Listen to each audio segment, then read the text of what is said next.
Taylor Swift is a link builder. There were rumours that she would get engaged. Our client said, let's give them a free wedding venue. And then we got them 50 links. That's digital PR. Managing multiple clients or large websites? Automate your SEO with Ali AI. Start your free trial now.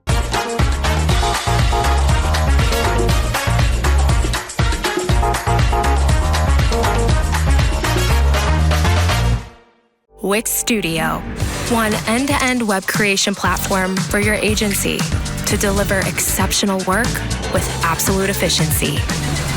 Hi, good morning everyone. Thanks ever so much for getting out of bed early and sort of joining us first thing this morning. So I've spoken at Brighton SEO a number of times, but haven't spoken for about 3 years. Sort of COVID hit and I was like, it's actually quite nice being at home, but I've kind of got that bug back a little bit and thought, right, I'm going to come and join the stage again today. So I was thinking, what shall I talk about? And I think one of the things that we all are kind of in discussion about on a daily basis is AI and how different advertising channels are using AI to help us actually do our jobs better. We were just having a conversation a moment ago about, is AI going to replace our jobs? And we were all in the kind of same agreement. No, it's not. We just need to learn how to actually utilize it in the best way. And Facebook have actually approached this with their Advantage Plus shopping campaign. So they launched back in August 2022, but some of you may not have them yet because they are still in beta, weirdly, because they've been in the kind of beta for a couple of years now. But what they've had to do is kind of evolve their platform. It was very, very manual when you're running Facebook ad campaigns, whereas they've launched this to actually help their revenue increase. So you can see here, back in 2022 and 2021 they had a really big growth. 2022, it dropped down. So what these advertising channels have to do is diversify. And one of the things that they're all doing is trying to take the control away from us as advertisers and give themselves the control back a little bit. But we need to embrace it. We need to actually start utilizing it, using it, and actually understanding how to get the best from it. So how many of you are actually using this at the moment or have used it? A few. So there's still probably about 50-50 in the room. So first off, what are they? So this is, again, like we were saying, it is Meta's way of actually utilizing their AI. And what they can also be called is Advantage Plus shopping campaigns, ASC, or some people would say it as A plus SC. So you see it abbreviated in different ways. And what it's essentially doing is using machine learning to help us find different audiences that we can target. So they will go and find the audiences, people that we don't necessarily know we want to target. And then they help us to put those audiences into different buckets and allocate budget according to what ones they think are going to work. So it does work really well. When it first came out, I was really skeptical of it. Same when I was using Google PMax. Like that, I was like, oh God, this is terrifying because you want that control. Whereas this, they are actually giving you a degree of kind of flexibility and control over what you're running. And I want to kind of deep into that a little bit today. So why should we be using it? There's a number of reasons, right? There are, and this, I just want to caveat this, you absolutely still need to be running your manual campaigns as well. This is a supplementary campaign that should run alongside your other meta campaigns. It works really well when you're using them hand in hand together. But a couple of reasons. So first and foremost, they offer a complete approach to actually advertising. So normally when you're running Facebook campaigns, you'll run your prospecting campaigns in one, you've got your remarketing campaigns in another. This actually enables you to utilize the power of AI to run both things at the same time, and it helps you to run campaigns targeting your existing customers as well as finding new ones. The AI behind it helps you uncover new audiences. So we often sit there and sort of brainstorm, who is it we're actually trying to reach? And we think, okay, mums, dads, age this. Yeah, they might like to drink coffee in a Costa. There's a whole bunch of other information that Facebook hold on us as individuals. You think how many people check into certain locations, how many people spend time with other individuals, where we shop, the transactions that we do on and offline. Facebook have got access to all of this data, and this is how they can actually start to use our existing customers to find new ones that we would never even thought of targeting. They're extremely easy to set up. Now, that's a fundamental flaw in some ways, because if you're not setting them up in the right way, they do make it quite easy to set it up in the wrong way. Same as what we do with Google. You're running any Google PMax campaigns, bang, bang, bang, campaign set up, off we go. But there are things that we need to understand in order to optimize them better, to kind of make them work in a better way. It gives you the ability to import existing ads. So Facebook is an absolute pain when it comes to actually creating ads and actually putting together your primary text, coming up with all the different creative. And sometimes you run all these ads in multiple campaigns and you think, oh, now I've got to go and create them again. Yep, we can duplicate them, but this actually shows you the ads that are performing well in your existing campaigns, and you can import them into your Advantage Plus shopping campaigns, which is really, really useful. Additionally, from this, we can actually see lots of new features coming in. So that was one of the latest ones that sort of happened from here. But there are so many new features being added on a daily basis because it's a brand new campaign type. A couple of examples here. So I've taken some of these case studies just from the web so that you can sort of go and read them through yourselves. But just a couple of examples to show you of how valuable these campaigns can be if you're using them alongside your other campaign types. So this is an example from Boots last Christmas. They were trying to actually come up with a way of how do we find more people to actually promote our Christmas gifts on Facebook to. Running these campaigns alongside their standard campaigns, they saw a 7% increase in return on ad spend and a 10% decrease in CPA, which is brilliant. Carlo, again, they thought, right, okay, well, we need to try and find new audiences, again, from an awareness perspective. So often we think about shopping campaigns and we think it's literally, we're trying to generate sales, which of course we are, but you actually have to get your brand out there in front of the right people as well. And Carlo were using it to sort of drive awareness of their online service, boost sales, and we saw a decrease in CPA of 4.3% and 1.7 times more orders. And then finally, Small wanted to increase their sales and reach out to new customers on Meta apps. 2 times more orders off the back of using these campaigns alongside their existing, and a 51% lower CPA. Now, I can echo these results. Like when I'm running these for different clients, we are seeing these working extremely, extremely well. So if you're not utilizing them, absolutely give these a try. So there are, as I said, a few best practices that we need to think about, and that's with every different campaign type out there. But with these in particular, because they are so new, we need to keep ahead of the game with these. And one thing that I've learned over the years is sometimes if you've got an existing campaign and you go back into it, you don't necessarily see the new changes that have become available to you. So what I'd recommend is once a month, just go and create a new campaign in here, even if you're not going to plan on setting it live, because you can often then find new settings and things that are available to you within the platform that you wouldn't necessarily come across before. So once a month, I tend to go and create different campaign types and just try and find out what else has sort of come out. So a couple of things in here. Key thing for Advantage Plus is you need to keep your existing customer audience list up to date. So you can set up 2 different ones in here. So you basically go into the advertising settings and you can add audiences for your engaged audiences. So these are the people who have interacted with the business but not purchased yet. So your people that have come to the website, browsed various pages and not actually hit that go button. Then you need to upload your existing customers. And this is how Facebook will start to understand who it is that you've reached before. Who are the people who are interested in the business? And then they marry all that data up together and they start to profile those different people in those audience buckets. But the existing customers is absolutely vital for this to make sure that you're allocating budget in the right way. Another thing that we often do is we say as e-com businesses, we want to get that purchase. But sometimes if you're a new upcoming business or if you're a business that doesn't necessarily drive a lot of online orders, optimizing towards purchase might be too far down the funnel because you've got a fewer number of people that you're trying to reach. So what we want to actually start to think about is, okay, right, we might only be getting 10 orders a week, 15 orders a week. If we were to optimize for slightly further up that further kind of back down that funnel, and we target people who are trying to initiate checkout or add to basket or add payment info, your audience bucket of who you're trying to reach and the likelihood of that person actually converting becomes a lot greater. It means that Facebook can actually learn from this data quicker and it brings you out of that learning phase. So as I say, don't just think about optimizing towards purchase. Make sure that you spread that a little bit and think about other ways that you can try and fill that bucket a little bit quicker. The other one is making sure that you optimize towards different performance goals. So the default performance goal that will come up is optimizing towards maximize conversion. So it tries to get you the most amount of conversions for the budget that you've allocated to the campaign. But sometimes you want to actually think, well, if you're an e-com business that's selling a wide range of products, right? You might have some that are sold for £5, some that are sold for 100. As a business, you want to get more revenue. So sometimes you might think, okay, well, let's give it a try and let's maximize towards the value of those conversions.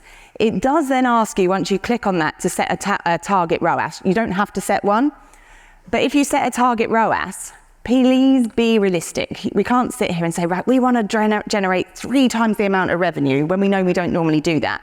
Look at what you're generating for a ROAS in an ordinary campaign and set that as your goal. It has to be realistic. You can't suddenly start generating revenue for something that you haven't been doing previously. So it has to be realistic, whatever setting you choose. Track everything. So Facebook, a couple of years back, were trying to push everyone down the route of using Conversion API alongside the browser pixel. And this is becoming more and more important. So you need to make sure you've got your pixel set up. It's firing on all the different events on the site. So that's all done in the background, which most people, if they're running Facebook campaigns, would have set up automatically anyway. But then the Conversion API is something that ties into the server. So if somebody hasn't got their cookies, kind of disabled cookies, what we can then do is actually start to pull more information through and say, right, okay, this person has switched off cookies. It talks to the server and then it tries to marry up that data. So Facebook will look at the email address that someone's put in. They'll look at various bits of information, see that that person's also sort of added into your database for a sale, and then it gives you a lot more information. So you can see here, in this example here, we've had an extra 28.9% of people shown for the add to payment info pixel because we had it added with the Conversion API as well. So this is absolutely fundamental. If you haven't got this set up, you absolutely need to. Audience control. So one of the limitations with any form of automated campaign, whether it's Google, whether it's Facebook, whether it's Microsoft, is they try and limit how you can exclude people. So what Facebook have actually given us the ability to do now is apply audience controls. And you can say to Facebook, right, I definitely only want to advertise my business in these locations.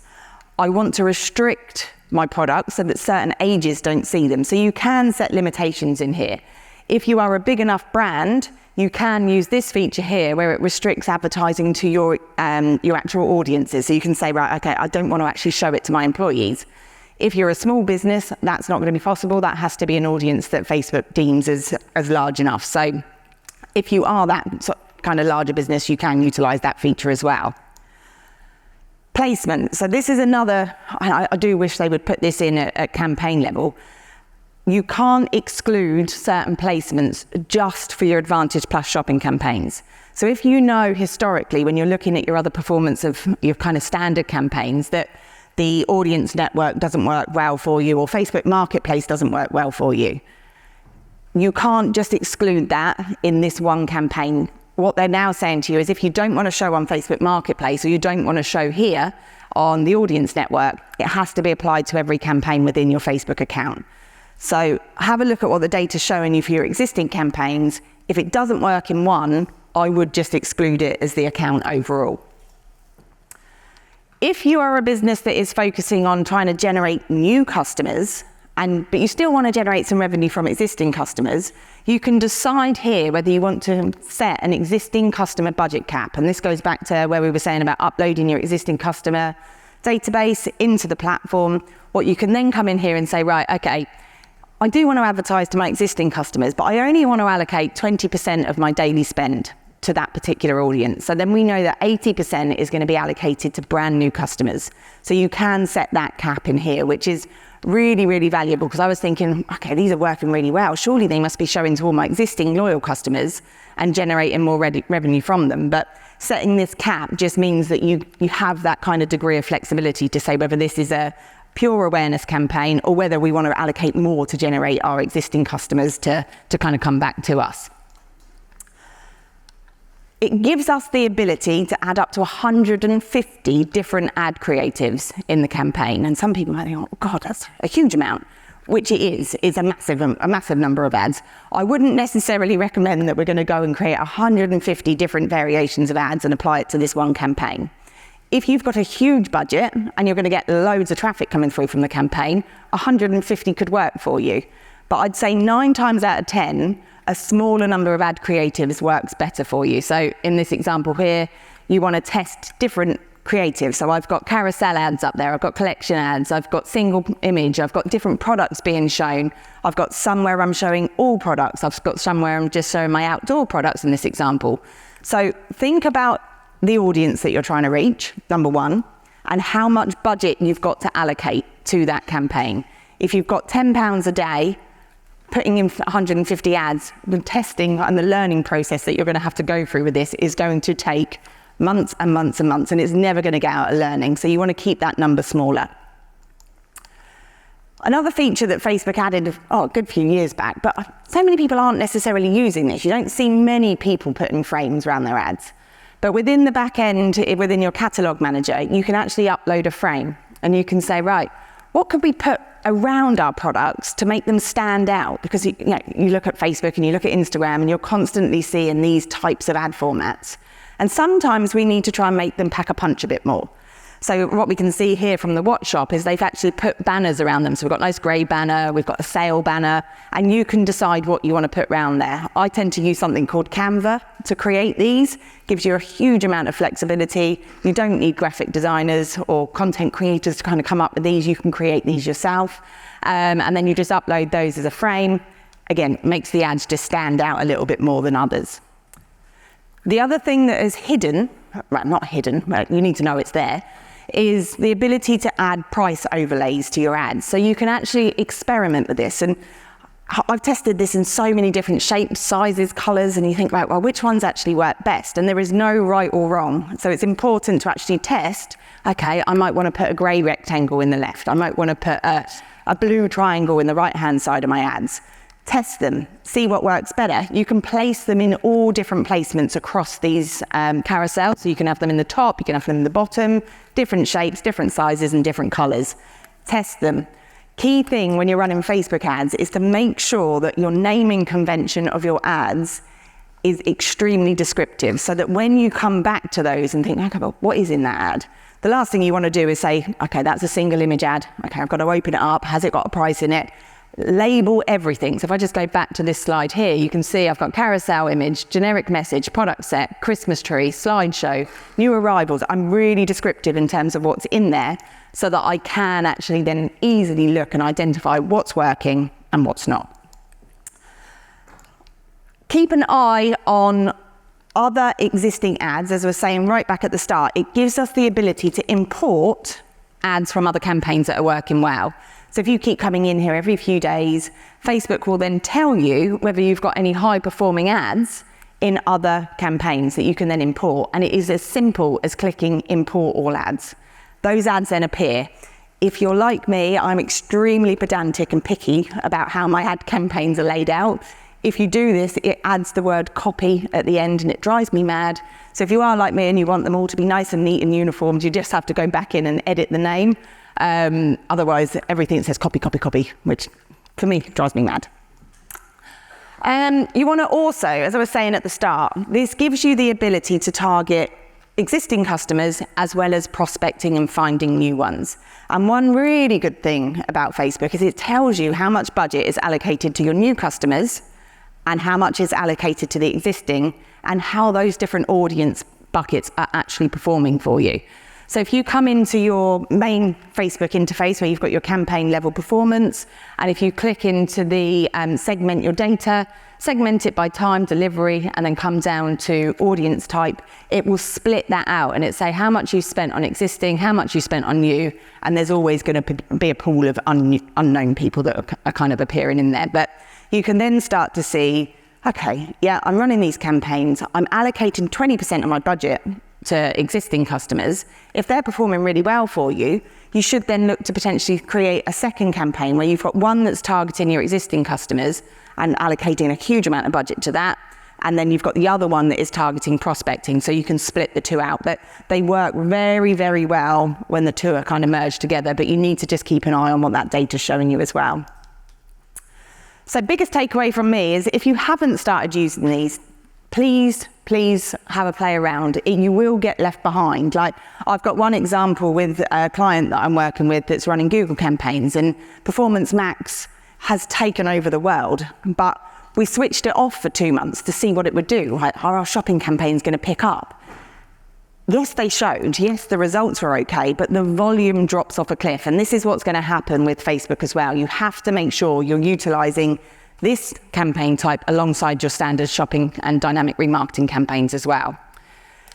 Best way to test to see if you've got it, simply come into the interface, click on create a new sales campaign, and it will give you this option. So it will either say you can create a manual sales campaign or an advantage shopping campaign. If that top bit is there, you're good to go. If it's not, and you've got a Facebook rep, reach out to them, go into the live support within your interface and see whether you can get access to it. And that is it from me. I'm literally bang on time. Thank you very much.